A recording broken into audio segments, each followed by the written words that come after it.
This is Russian state media being very open about their interest in erasing Ukrainian history, erasing Ukrainian culture, erasing the Ukrainian language, and erasing everything that it means to be Ukrainian, and just replacing it, copy and pasting their culture, because it makes them uncomfortable how they display their culture, speak their language, live their truth.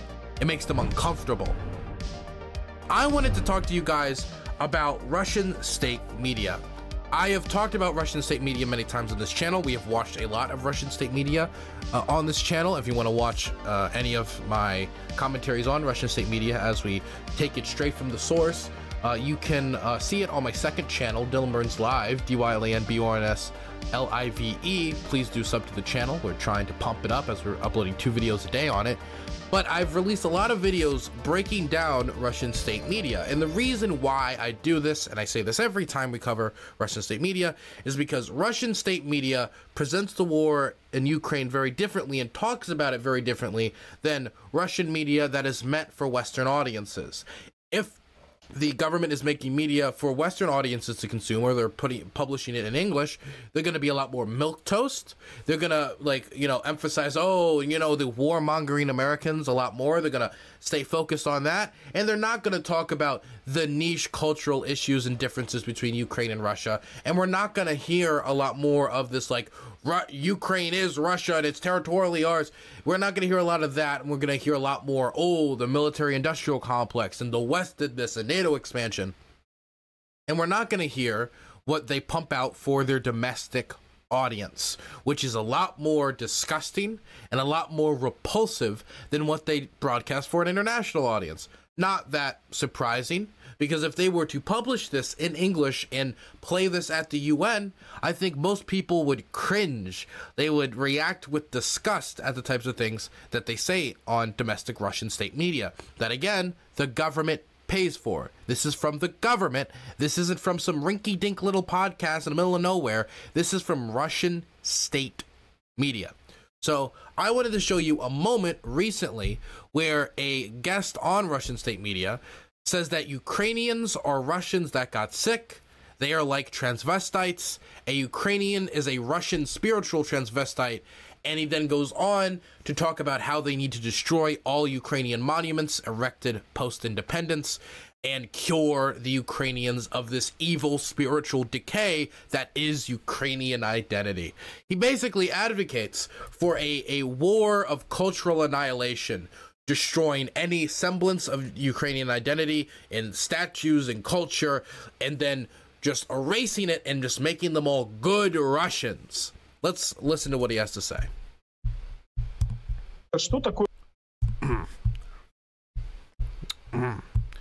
I'll do the voiceover as many of you guys request, since a lot of you guys just listen to the stream, not just watch it. What are Ukrainians? I suddenly understood it. A Ukrainian is a Russian who got sick. Like a transvestite. He was born a man, then something happened, he had an operation, decided to become a woman, and lived like one. He puts on a dress, a wig, puts lipstick on, and goes that way all over town. It looks a bit peculiar. You say, that's a man. No, that's a woman. A Ukrainian is a Russian spiritual transvestite who is trying to squeeze into another skin. I was always interested when they have shifted from a healthy Russian person, let's say a southern Russian person, and into total schizophrenia. There's a lot of things to say here.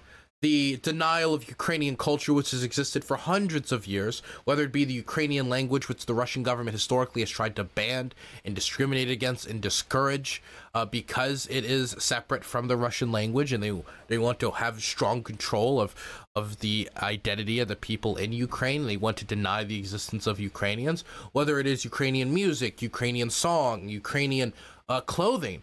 All these things have existed for hundreds of years. They've had their own I mean, it wasn't for hundreds of years that these governments existed, but they did have independence movements that strived for a very long time for Ukrainian independence, and they even had a government between 1917 and 1921. Not to mention the fact that even the Soviets created a Ukrainian government because they understood that there is a difference here. There is a distinct difference here that needs to be acknowledged. But it wasn't just, the Soviets and Lenin that recognized this. It was also Voltaire who wrote about the Ukrainian want for independence in his historical books. Not his historical books, but in his writings. Even if I don't agree with everything that he wrote when he was talking about that. So what I'm getting at is, he's saying it's total schizophrenia, and it's like somebody pretending to be a woman, and I don't even want to address the inherent transphobia of anything that he said here, but he's like, it's total schizophrenia to even just say you're Ukrainian, to speak Ukrainian, to practice Ukrainian culture. It's a denial of who you truly are, which is us. I mean, this is something you hear from a lot of dominant ethnic groups trying to erase the cultures of other people. The Turks do this all the way time to the Kurds. The Turks famously called the Kurds Mountain Turks to try to deny that they even existed. This happens a lot with authoritarian governments and regimes that has the imperial core that dominates all the other groups, to trying to erase all their cultural differences. To an extent, we even did that to the Native Americans. And for some reason, Ukrainians acknowledging their cultural history, their very physical, real, documented history, their language, all of this, practicing in their culture, that's total schizophrenia, not the invasion of a foreign country based off of fairy tales, historical fairy tales on how Ukraine doesn't exist, and an attempt to just erase their people off the face of the earth, erase the culture off the face of the earth. And this type of cultural cleansing that this person is calling for. That's not schizophrenia. Schizophrenia is speaking the language that your ancestors spoke. The future of Ukraine, those people who live there, is that they are Russian people, and they will return to their normal state. When we win in Ukraine, the future of these people is that they are Russian people who recovered from their craziness, their spiritual transvestitism, and return to their normal state. The schizophrenia will clear up as well as our own. And then we can cure our neighbors. Along with his commentary, in the hero city of Mariupol, one second, let me go back. In the hero city of Mariupol, with the use of a backhoe, in a cynical and demonstrative manner, a Holodomor monument was demolished. There are a great many other Holodomor monuments.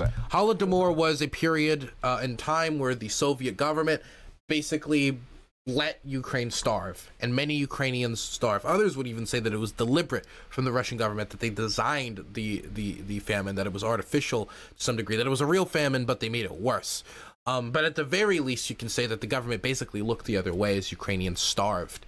And Ukrainians are very angry about this because, they lost many family members, and there's still people alive today in Ukraine who remember the Holodomor, remember the pains of having to survive off of so little food, and many people starved to death. Many even ate their own family members in a desperate attempt to survive. It's a very brutal history that Ukrainians won't acknowledge, and that's why they've built monuments about it, to talk about that suffering.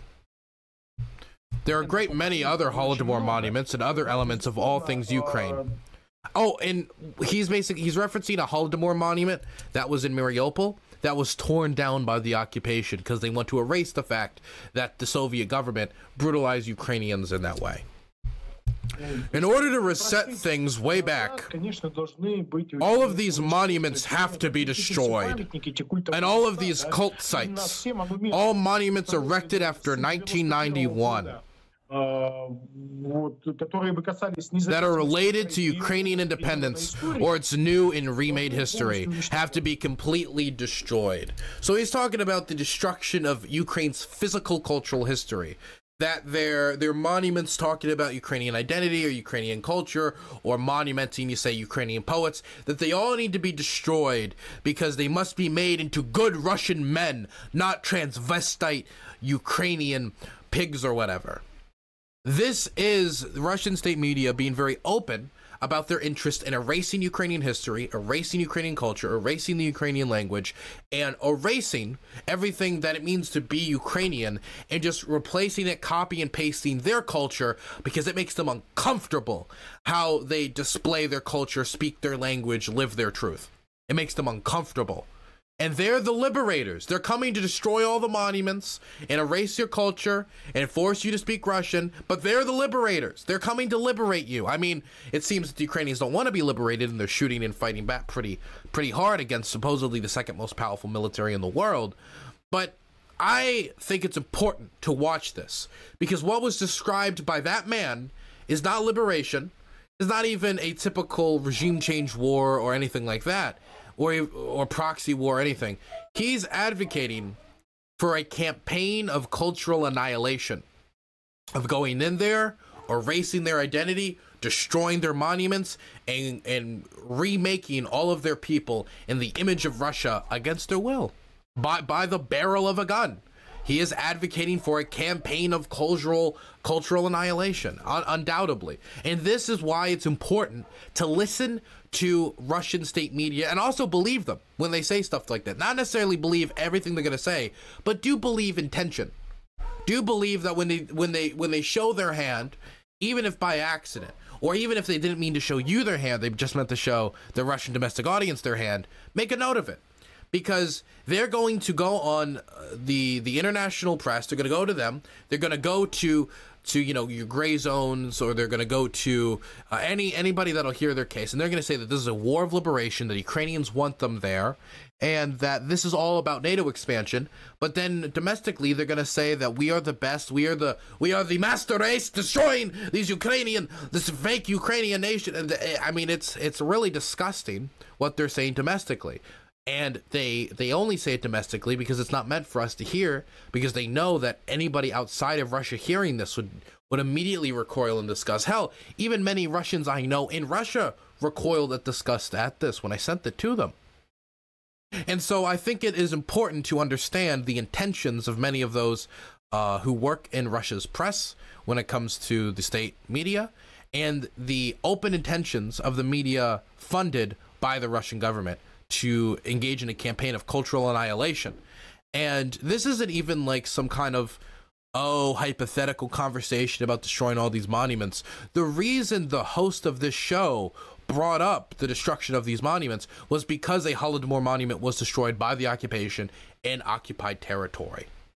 Ultimately, it should be up to Ukrainians what monuments they choose to have, not up to Russian occupiers what monuments they choose to have. If they want to tear down old Soviet monuments or some old monument that they don't want, that's totally up to them, not up to a foreign occupation force that doesn't have their best interests at heart.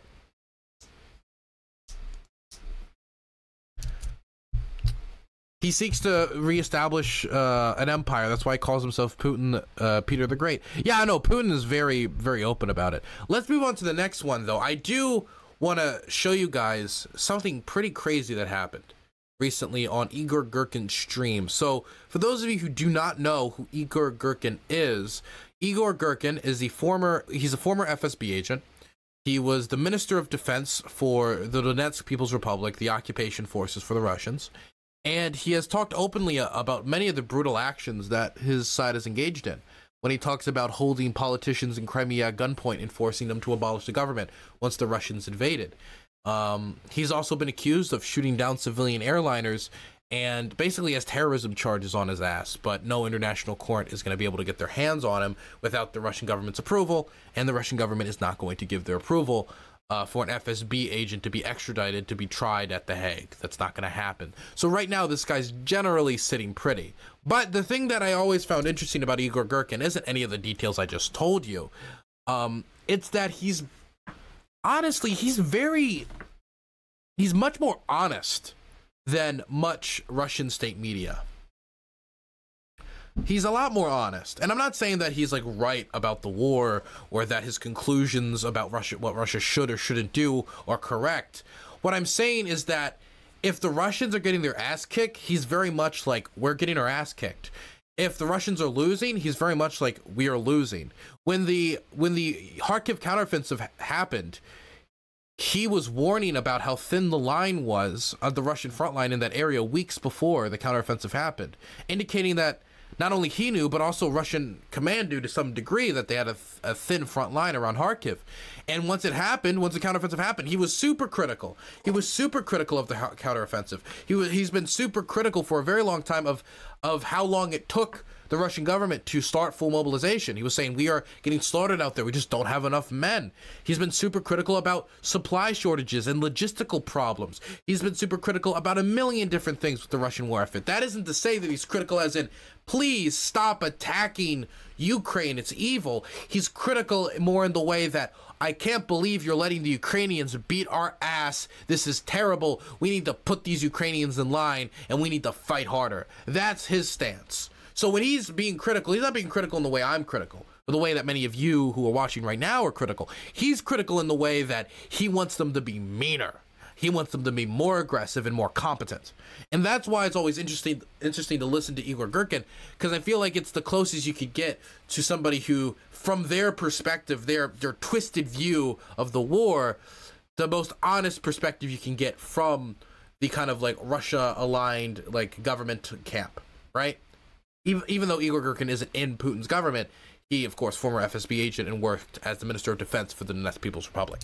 So I wanted to watch a clip from his show recently where he talks about how the collapse of Russia and turmoil in Russia is a risk, a real risk, and that it could happen before they garner victory in Ukraine, which is a massive thing for him to be saying on his program.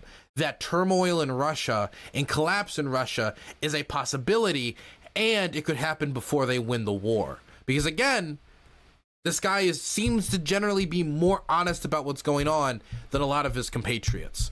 Let's listen to what he has to say. Why, under the conditions of Putin's regime, a defeat in Ukraine will lead to turmoil? A defeat in Ukraine will lead to turmoil or disintegration of the country.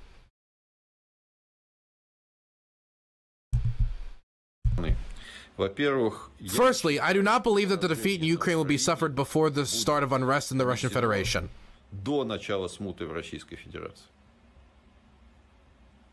It is precisely the turmoil in the Russian Federation that can lead to defeat in Ukraine. Yes, individual defeats at the front can become a detonator, even next year, to start unrest here. I mean, that is the thing that I agree that unrest in Russia could undermine the war effort, but the war effort already isn't really even going that well on the Russian side, right? They just lost the battle for Kherson, they lost the battle for Kupiansk, they lost the battle for Lyman, and they're not making any progress in taking Bakhmut. Every other day while the battle of Bakhmut was going on for the last few weeks, I had people come on my chat, today Bakhmut falls, today Bakhmut falls. Never happened, right? It might fall one day, but right now it doesn't seem to be falling. I do seem to lean more in the category that he's describing right here, though, that defeats at the front line could be a kind of like a straw on the camel's back, an indicator, a lighter, kind of like a match on a big pile of gasoline, a big puddle of gas, to start unrest in Russia, and then that undermines the war effort further, basically pinning Russia's government down and forcing them to either negotiate or try to fix the mess in some other way. That's what I would think is the most likely scenario in my mind for potential unrest and infighting in Russia. For attempts to overthrow the president, for attempts to stage a coup. But really, to defeat the Russian Federation, it is something that Ukraine, even together with Poland, if Poland intervenes in the war, will not be able to do.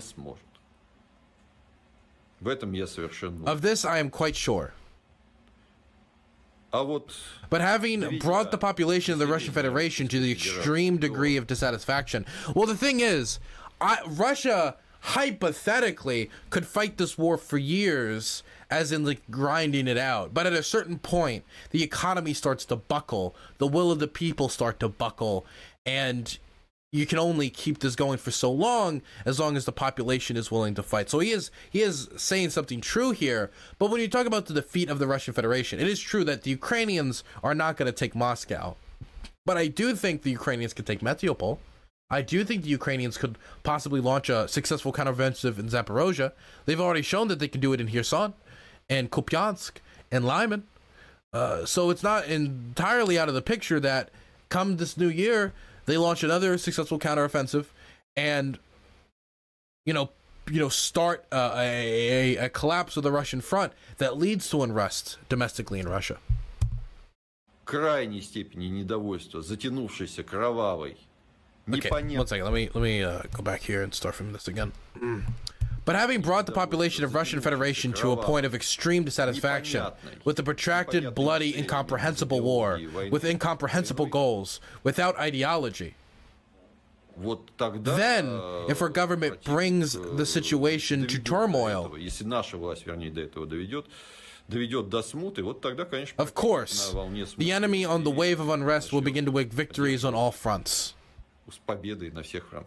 He says this as if victories aren't already being won on multiple fronts, but I do think Igor Girkin, as usual, still his biases are really ever present in the way he's talking about the war, in the way he talks about Ukrainian victories and the scenarios where they can and can't win. But you can see the shreds of honesty that are more present than in many of his compatriots, where he's talking about, like, yes, if our will starts to starts to buckle, then the Ukrainians could win victory after victory after victory. For me, I still think that the most likely scenario for something like that to play out would be the Ukrainians conducting a successful counter-offensive operation somewhere like Zaporozhye, or taking back Severodonetsk or Lysychansk or some location like that, and that causing so much controversy after so many other failures like at Kherson, Kupiansk, and Lyman for the Russians, that people start to get so dissatisfied with their economic conditions and the amount of dead that they start to protest, which then further undermines the Russian war effort as people like leave the economy, don't go to work, as people like possibly blockade roads. That leads to the war effort just completely collapsing, which I think that is more likely to happen on the Russian side than on the Ukrainian side. Whether I think that's a likely scenario, I still lean on the not likely to, at least it's less likely that it is likely to happen, because regimes through most crises usually survive because they've trained themselves in how to keep down opposition, how to arrest protesters, how to deal with these types of scenarios. Putin has undoubtedly has FSB agents working around the clock to stop something like this from happening. So I still think it's unlikely. But Igor Girkin paints a scenario here that, while 2 years ago would sound completely unbelievable, now sounds like something that is very, very possible.